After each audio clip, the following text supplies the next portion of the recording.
Depois de tanta luta, precisei abrir mão da vaga na universidade. Como a pandemia pode reduzir o número de jovens com diploma? Crise financeira e emocional, encolhimento de programas federais e maior evasão escolar atrapalham plano de estudantes concluírem universidade. G1 reúne números e histórias que mostram os obstáculos enfrentados. Assisto agora, em Últimas Notícias.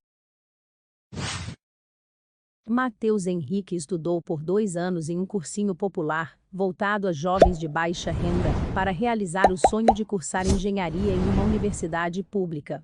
No início de 2020, viu seu nome na lista de aprovados da Universidade Federal de São Carlos, UFSCar, uma das melhores da América Latina. Mas, por causa da pandemia, ele nem chegou a fazer a matrícula. Por questões financeiras, não dava. Foi difícil. Meus pais ficaram desempregados, minha mãe engravidou e tive de procurar emprego para ajudar em casa, conta o jovem de 18 anos. Leia também. Nesta reportagem, o G1 apresenta depoimentos brasileiros que, assim como Matheus, adiaram o ingresso ao ensino superior ou temem ter de desistir da graduação após dificuldades impostas pela Covid-19. Também reúne dados que indicam mais obstáculos para a conquista do diploma.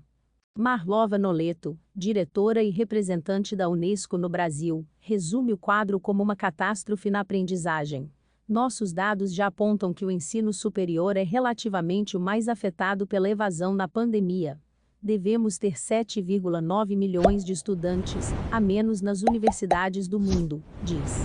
Isso é muito, muito ruim. Precisamos manter nossos jovens com a perspectiva de estudar e de se estabelecer em suas carreiras. O desenvolvimento social e o econômico dependem disso. Já há evidências que apontam para uma possível redução no número de universitários após a pandemia. A seguir, veja o que mantém os jovens mais distantes do diploma. O SISU tem como vantagem oferecer vagas em instituições de ensino do país inteiro, em um processo seletivo único. Usando a nota do Enem, o aluno pode morar no Rio de Janeiro e pleitear uma vaga na Universidade Federal de Minas Gerais, UFMG, por exemplo. Isso trouxe maior deslocamento dos estudantes pelo país. Logo na primeira edição do SISU, em 2010, 25% dos alunos mudaram de estado depois do resultado. Antes, o índice era de apenas 1%, segundo o Instituto Nacional de Estudos e Pesquisas Educacionais Anísio Teixeira, INEP. Mas, com a crise financeira na pandemia, a possibilidade de morar fora ficou mais complicada. Se eu passar em uma universidade em outra cidade, vou ter de alugar um imóvel, ou ter moradia estudantil, e arcar com despesas de alimentação e transporte. Por outro lado, se estiver na casa dos pais, vou retardar esses gastos extras, explica Claudia Costin, diretora do Centro de Excelência e Inovação em Políticas Educacionais da Fundação Getúlio Vargas, FGV. Foi o que ocorreu com Lívia Marques, de 18 anos, moradora de Jandira, São Paulo. Ela foi aprovada em Relações Internacionais na Universidade Federal do Rio Grande do Sul, UFRGS, mas não pôde se matricular por questões financeiras. Abre aspas. Foi uma das decisões mais difíceis da minha vida. Depois de uma luta muito grande para passar na faculdade, estudando o sábado inteiro em cursinho popular, consegui o que queria e precisei abrir mão. Fecha aspas. Diz. Abre aspas. Chorei muito. Sei que meus pais teriam feito de tudo se tivessem condições, mas infelizmente não era o caso. Fecha aspas. A mãe de Lívia era a única pessoa com emprego formal, trabalhava como vigilante em eventos, mas teve o contrato suspenso por causa da pandemia. Depois disso, a jovem tentou uma vaga pelo ProUni e foi chamada na lista de espera para a PUC São Paulo, com bolsa integral. Meu sonho era fazer faculdade pública, mas tudo bem, estou dentro de uma universidade agora. No fim, as coisas deram certo. Vou pegar ônibus, trem e metrô para chegar, mas poderei continuar morando com a minha família. E os que ainda podem desistir quando as aulas voltarem? Ainda não é possível saber o número de alunos que desistiram do SISU pela questão da mobilidade. O índice pode aumentar nos próximos meses, já que há aqueles que se matricularam na instituição de ensino justamente porque as aulas estão online durante a pandemia. Na UFRJ, por exemplo, a presença de matriculados de fora do Rio de Janeiro chegou até a crescer em 2021. Saltou de 974, no ano anterior, para 1.278. E o número de desistências diminuiu drasticamente. No primeiro semestre de 2021, foram 327 alunos que evadiram. No mesmo período de 2019, antes da pandemia, 2.618 largaram o curso. A questão é: quando as atividades presenciais forem retomadas, haverá condição de esses jovens se mudarem para o Rio de Janeiro e continuarem a estudar? A pró-reitora de graduação da UFRJ, professora Gisele Pires, acredita que o ensino remoto tenha encorajado os alunos de fora do estado a efetivamente cursar suas disciplinas. Ela não respondeu, no entanto, se a evasão pode aumentar na volta às aulas presenciais. A dúvida paira sobre os estudantes de baixa renda, que foram aprovados em locais distantes da casa dos pais. A Ana Caroline Ramos, de Mogi das Cruzes, São Paulo, está cursando Engenharia de Alimentos na Universidade Federal da Fronteira Sul, UFFS, no Paraná, ao menos enquanto o ensino for remoto.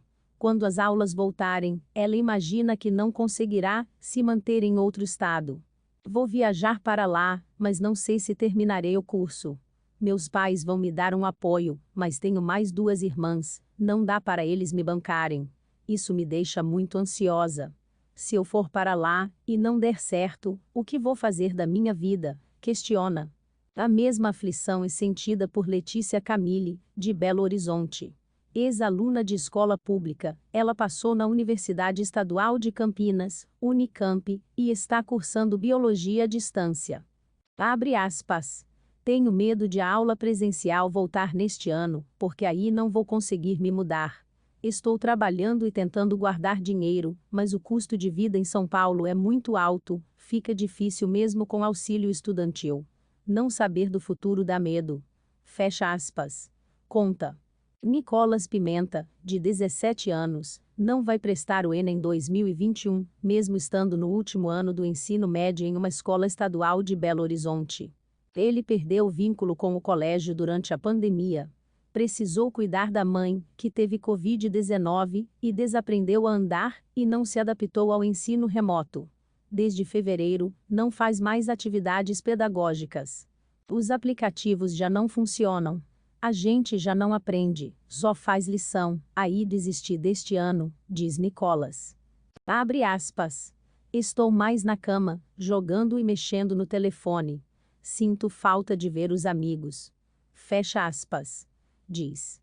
Quando o presencial voltar, em breve, aí eu retomo tudo. Mas não vou fazer faculdade agora, quero trabalhar direto, para comprar as coisas. O Enem não vai resultar em nada. Costin explica que, apesar dos esforços das redes de ensino e dos docentes em manter o vínculo com os alunos, houve um problema socioemocional no afastamento da escola. As dificuldades na conectividade, falta de internet ou equipamentos eletrônicos também agravaram o quadro.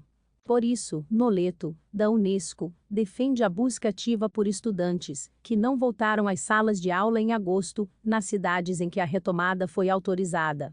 Ressalta também a importância tanto de uma coordenação nacional para combater a evasão quanto também o desenvolvimento de programas adaptados às realidades locais. A necessidade de entrar no mercado de trabalho, diante da crise financeira na pandemia, aumentou entre os jovens. É mais um aspecto que pode adiar ou inviabilizar a entrada deles na faculdade. Uma pesquisa da Unesco em parceria com o Conselho Nacional da Juventude do Brasil, CONJUVE, mostrou que, em 2021, de cada 10 jovens entrevistados, pelo menos um começou a trabalhar por causa da pandemia e 2 estão procurando emprego. Alcacia dos Santos, de 23 anos, até já estava na faculdade, mas desistiu do curso. Abre aspas. Eu tinha bolsa integral do ProUni. Comecei em fevereiro de 2020 e cancelei minha matrícula 3 semanas depois, porque ficou muito pesado conciliar com o emprego.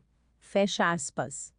Outra jovem que optou por focar no mercado de trabalho foi Camille Caiane, de 18 anos. Ela abandonou o cursinho popular em São Paulo, na pandemia, porque parou de ver sentido em fazer faculdade. Apesar de sonhar em cursar direito desde os 13 anos, mudou de ideia ao começar a trabalhar na quarentena e perceber que é possível, sim, ganhar dinheiro sem ter diploma. Ela dá aula particular a crianças que não conseguiram se alfabetizar e ainda faz trabalhos de arte no marketing digital. Percebi que é melhor escolher cursos online na área de design, porque aí vou aprender o que preciso. Ficar 4 anos na faculdade e perceber que não aproveitei, nem 6 meses não vale a pena, conta. O gráfico abaixo mostra que houve um encolhimento de programas federais de acesso ao ensino superior. O total de bolsas ofertadas pelo ProUni em 2021 foi o menor desde 2013. Por meio dele, alunos de baixa renda e/ou de escolas públicas conseguem bolsas de 50% ou 100% no setor privado. E o FIES, que concede financiamentos para alunos pagarem as mensalidades, teve redução de vagas. Foram 93 mil ofertadas em 2021, 7 mil, a menos do que o inicialmente divulgado pelo Ministério da Educação e Cultura, no plano trienal do programa. O G1 entrou em contato com a pasta para saber as razões da diminuição dos programas, mas não obteve resposta até a última atualização da reportagem. Costin alerta que as instituições públicas de ensino superior demoraram, no geral, para começar a oferecer conteúdos à distância. Pensaram assim: já que nem todos têm equipamentos, não vamos oferecer nada. Foi um erro muito forte. Uma demora maior que na educação básica, para achar uma solução de aprendizagem em casa, explica. É um fator que aumenta ainda mais a resistência ao formato online. Em São Paulo, Lucas Leal, de 18 anos, havia conseguido uma bolsa parcial do ProUni na PUC São Paulo, para estudar odontologia. Abre aspas. Acabei desistindo porque tenho muita dificuldade em aprender à distância. Achei melhor esperar o momento em que as aulas forem presenciais. Fecha aspas. Diz. Abre aspas. E eu também precisava trabalhar, porque preciso garantir uma renda extra. Fecha aspas. Pelas regras do Enem, exemplo, alunos da rede pública e pessoas em vulnerabilidade social têm direito a não pagar a taxa de inscrição, R$ 85. Aqueles que, na edição anterior do Enem, estavam isentos, mas não compareceram aos locais de prova, só poderiam obter novamente a gratuidade se explicassem por que se ausentaram. O edital previa justificativas como acidente de trânsito ou doenças contagiosas, desde que houvesse documento comprovando a situação, como boletins de ocorrência ou atestados médicos. Não foram aceitas, porém, autodeclarações de quem estava com medo da pandemia, por exemplo. Leia mais. Muitos ficaram com medo de entrar no ônibus lotado e foram punidos com a perda de isenção de taxa. Isso explica porque o índice de inscrição foi o mais baixo desde 2005, diz Costin. O Brasil já enfrentava problemas graves na educação de jovens mesmo antes da pandemia. Os dados acima mostram a dificuldade de aumentar a parcela de jovens que concluem a educação básica. Para garantir que eles não só terminem a escola, como também entrem na faculdade, o caminho é ainda mais longo. O Plano Nacional de Educação, PNE, que estabelece metas para o país, tem como objetivo que 33% dos brasileiros de 18 a 24 anos estejam no ensino superior até 2024. Estamos ainda distantes dessa marca. Em 2020, o índice era de 23,8%. Não falta apenas garantir o ingresso dos alunos nas universidades, mas também a permanência deles até o final do curso. Segundo o Censo de Educação Superior mais recente, divulgado em outubro de 2020, entre 2010 e 2019, cerca de 40% dos alunos que entraram na faculdade concluíram a graduação. Ou seja, a maior parte já desistia no meio do caminho. Se inscreva para acompanhar a cobertura desta e de muitas outras notícias. Veja também essas outras notícias que podem ser do seu interesse.